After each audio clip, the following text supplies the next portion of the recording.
Әр күніңіз сәттілікке толы болсын ағайын. Бүгінгі тақырыбымда тамыз айында туылған ерлер мен әйелдер туралы айтатын боламын.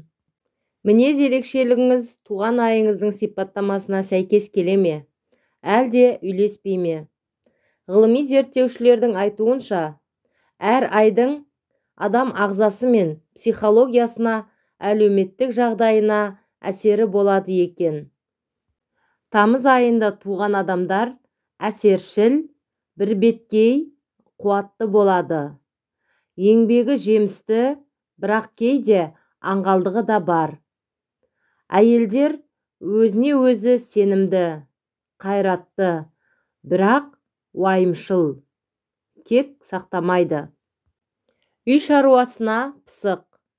Бұл айда өмірге келген еркектер өте сезімтал. Көбіне олардың алғашқы отауы ұзаққа бармайды.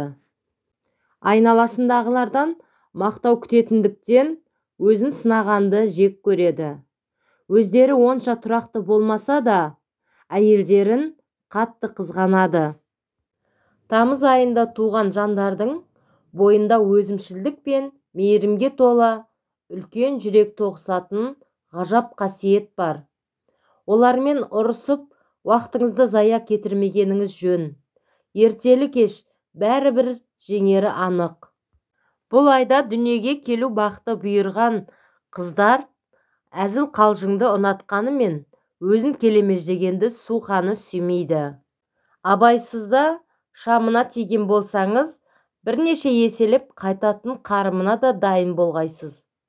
Мұндай адамдар әрдайым көпшілік назарында болғанды қалайды. Ал оларды жолықтырған еркектер әп-сәтте ақыл естен айырылып, ғашық болғанын аңдамай қалады. Құрметті менің оқырмандарым, бүгінгі видеом сізге ұнаған болса, лайк басып, комментарийде өз пікірлеріңізбен бөлісе отырыңыз. Достарыңызға таратуды ұмытпаңыз.